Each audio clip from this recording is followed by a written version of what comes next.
Hey guys, welcome back to my channel.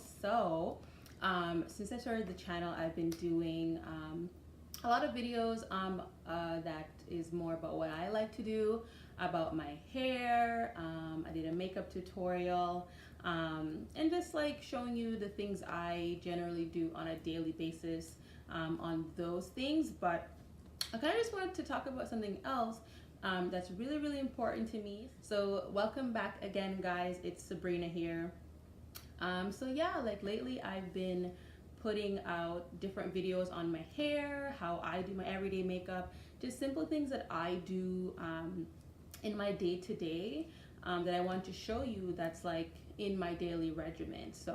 I also want to do something else that's also really important to me, and it's also, like as I mentioned earlier, it's giving advice to just people on how to also, accomplish other things and be able to excel at goals and excel at, future plans or future endeavors that you have. So one of the other things I wanted to touch on is how to save money. Literally, I feel like most people want to save money, but they don't know how to save money. Or people set up a goal that they say, okay, I want to save this by this amount of time, and they really don't do it. Or the year ends and they're like, why don't I have any money in my bank account? Why am I still broke? Or why can't I do the things I want to do? Why can't I travel? Why can't I, um, you know, be like everybody else? And I always wanted to do, an advice video on just how to save and how to have money based on the level that you are at. One of the things I want to make clear is that you shouldn't be worried about what other people's doing. You shouldn't be looking at what someone else is saving or whatever they're showing off on social media, let alone. Because number one, those things are going to discourage you from thinking that you need to be at a certain level, when realistically these guys are on Instagram, Facebook showing off things.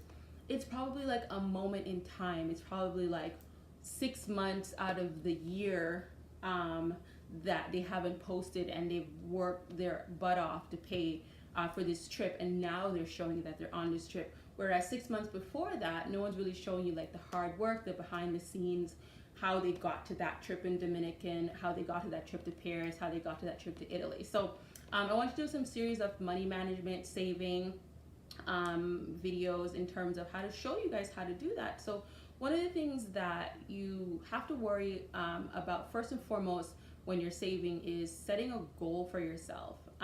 If you set to save $1 a month, you have to commit to it. So set a goal. So don't worry about what anyone else is doing. The first thing I did when I was saving money, and I'm not going to discuss, finances too much, because talking about how much I save and telling you that doesn't make any sense, because I have my personal goals that I want for the end of the year, and you might want your personal goals. So telling you I saved a wad of cash last year, that's not going to really help you. It just might make you feel like, oh, well, I can't save that. Why is she telling me that? So that's not the point. The point is, it doesn't matter what the amount is. Set a goal for yourself, and basically you'll reach it. So how much do you want to save versus how much do you have to save?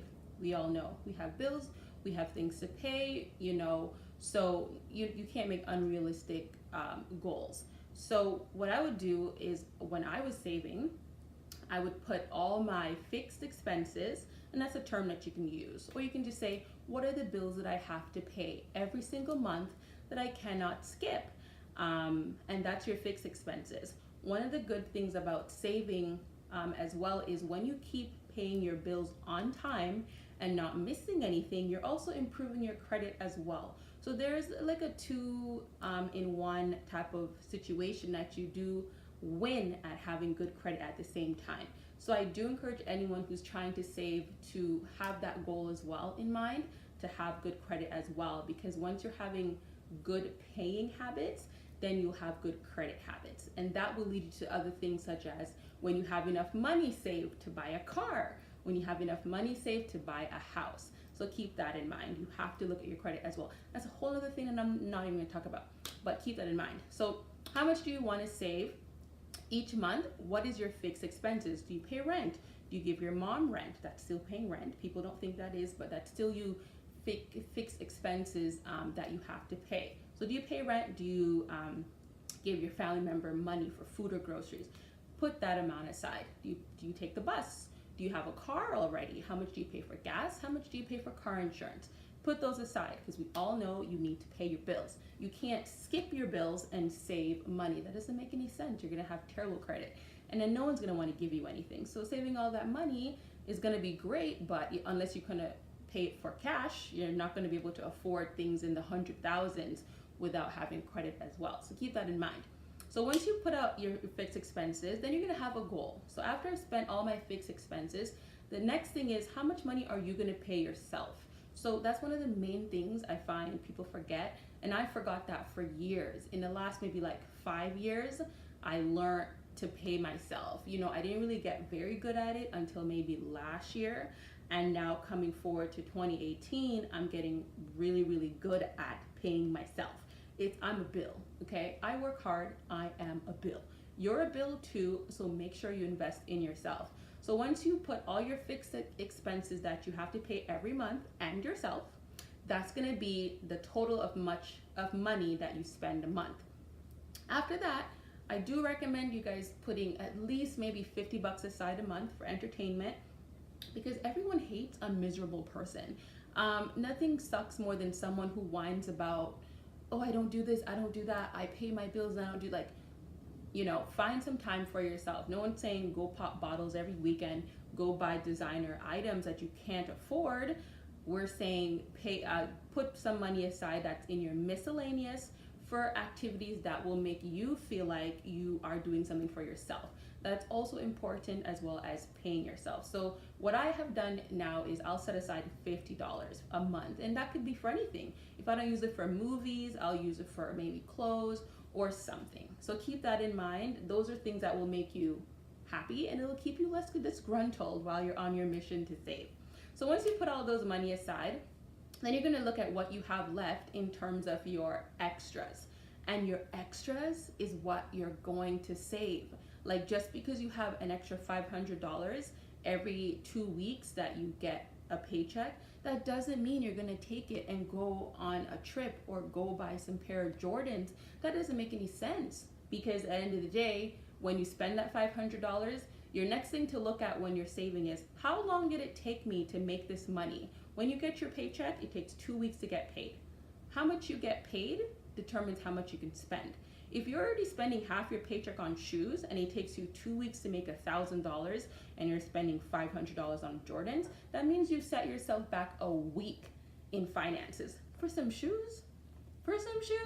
No, that's never the way to go if you're trying to save. So keep that in mind. So the goal I had, I think sometime last year, was to save $1,000 a month. That's a lot. Some days I felt like I wasn't accomplishing that goal, and I had to buckle down to save $1,000 every month. And obviously, you're saving that money for things that you want in the future, whether it's a house, a car. When I was aggressively saving last year, I was trying to buy a car. When I bought that car, I hit my goal, and I was excited because I was able to have my down payment for my car. Was able to comfortably pay my car payments, pay my loan payments, and everything, because I aggressively saved that much money when I bought my car this year. Now I'm aggressively saving for a home and other things that I want in the future, and I've made myself like a timeline of what I want versus what I have to save. So you have to know what goals you're trying to do. If you're trying to put money into RRSP, then those goals will be different. But keep in mind, whatever extra money you have left over, you should be dividing up how much can you afford. So if you have $500 left over, you can say, okay, maybe I can save $250. I can comfortably every 2 weeks put away $250, and I never have to touch it. It's really important. If you're gonna save money, you can't dip back into it unless it's an emergency, and if that's the case, you need to immediately put it back within the next month, or you're not going to accomplish your goal, because you're forward pedaling and you're back pedaling. So keep that in mind. Whatever you're gonna save every 2 weeks or every month, make sure you can afford it and you're not gonna dip back into your savings account. Another thing some people can do, if they don't, know if they can properly save, I'd recommend writing it down in a journal, like writing down every single thing you spend for 1 month and seeing what your spending habits is for a month. And then you'll be able to get a good structure on what you're spending, what you have left over, how much money you need versus how much money you can save. For me, I wrote it down for a long time in my notebooks, then I went off to my cell phone, and now I can manage my own money in my head. Like I know every single bill, every single amount I have, what I need to save, what I need to pay, versus what I'm putting in the bank in a month. If something happens and I have to maybe draw out some emergency money, I know how long it's going to take me to put it back, so I'm back ahead into the savings game. So keep that in mind. Have a journal, write it down. I also watched a lot of videos on saving that helped me. Like I said, I didn't watch everyone's lifestyle. I didn't watch everyone's goals that they want to save. I just listened to a lot of different advice on what they did and the tips they used. Another tip I use in terms of saving is I use cash. And a lot of people I find these days will laugh and they'll say, Sabrina, why do you have so much money on you? Or why do you go to the bank? Why do you deposit your check?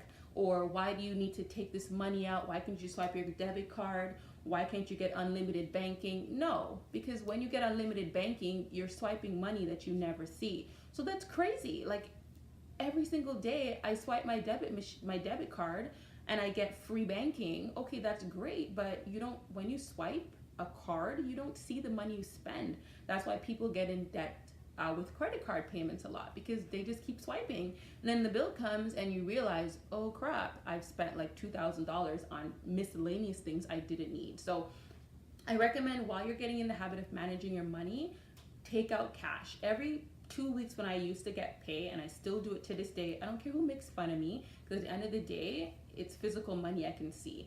I take out maybe like $100, and my goal is to not take any more money out until payday again. So I've already rationed that I need $100, my gas, that I need my, food, if I'm gonna eat out, which is like not a lot, and it's not gonna be a lot of money.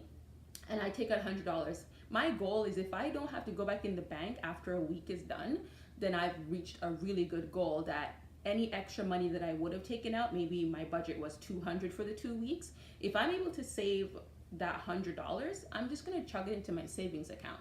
So keep in mind, always, I'm going to say lowball the amount of cash you take out. So once you've taken out your gas for the week, you've taken out your possible food, anything else you need, maybe transportation, don't take out the entire amount. Take out half.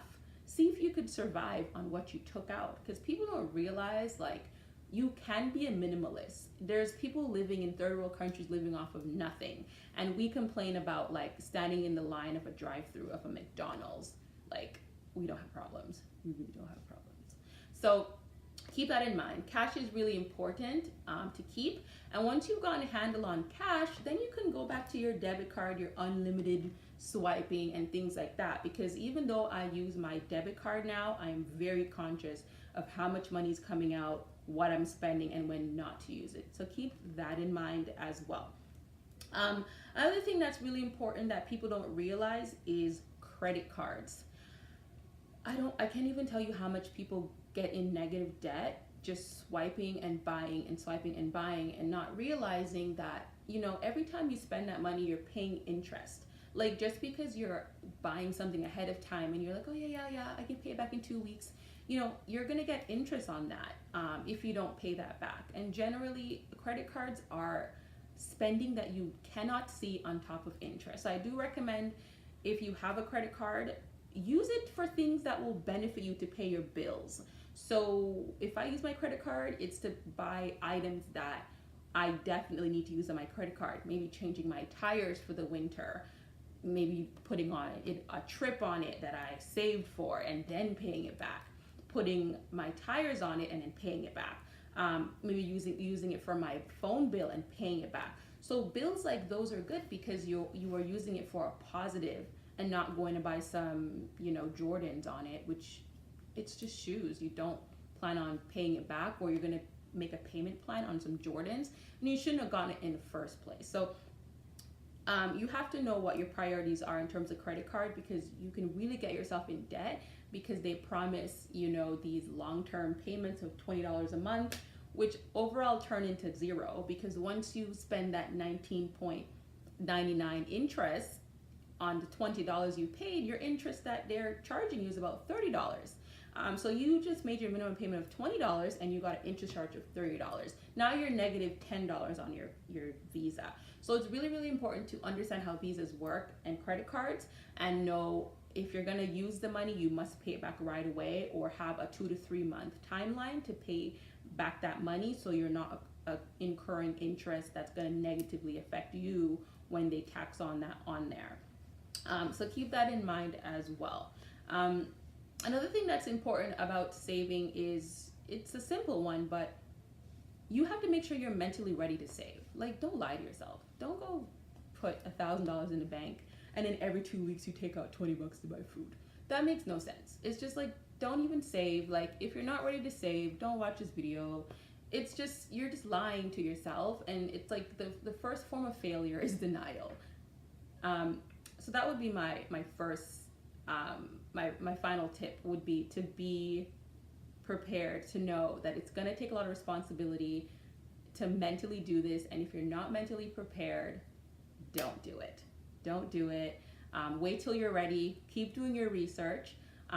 Keep you know, writing down things that you require and your goals and what you want to accomplish, and only do it when you're ready. Because honestly, I tried to save like for 5 years straight, and like at the end of the year, I was always like, why the hell do I not have this money in the bank? And I would go back through my finances and I would be like, no, I wasn't ready, because I'd literally take it for a joke.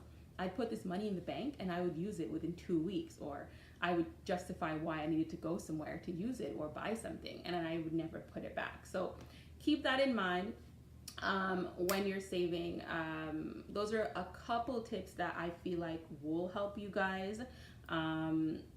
Write it down, use cash, mentally, you know, save money for yourself, mentally pay yourself. Stay away from credit cards for sure. You know, I'm not gonna go into like these large saving tips, because I feel like people come on here and they just throw like these like terms at people, and nobody really understands what they are. And sometimes simplicity is better. Like, I don't need to tell you about RRSPs and, you know, all these other things or terminologies that you might not understand. They just sound like air to people who don't get simple money. If you want to take it up a notch, I say once you learn the basic things of what I've said, then you can go ahead and jump to the like bigger saving, you know, strategies that people are using out there that I wouldn't even talk about, that I'm at that level at now, because it's just, it's gonna roll on deaf ears for someone who's not ready for that. And I feel like, you know, it's not necessary. If you practice the simple things I've told you, you should be fine. You know, only save what you can afford, and the minute you're able to financially move up the ladder in terms of what you're gonna save, then you can continue to do that. Once you've saved a specific amount of money, you can go ahead and start investing once you learn the fundamentals of how to save. If you don't know the fundamentals of how to save, which are just the simple things I've said to you, whether you use the envelope method, the cash method, the pay yourself first method, the jar method, like you can't get to the like the RRSPs and the like savings bonds and the mutual funds and, you know, other ways to flip your money. Like, if you don't know the fundamentals on how to keep $1,000 in your bank account for longer than 2 weeks, then there's no point. So that's probably my only tip would be, start with the fundamentals, start with the basics. And once you've mastered the basics and you're able to keep a specific amount of cash in your account for at least a good 6 months and not touch it, then you know you're ready to take on serious money savings tips and or challenges for yourself. So yeah, guys, those are my little tips for how to save and not be broke. And yeah, so if you like this video, give me some feedback on tips that you use. Like I said, everyone's tips are different, but give me some tips on what you use in terms of saving your money. and how you go about finances. So once again, guys, thanks so much for watching. I hope you guys enjoyed this video, and I will see you next time. Bye.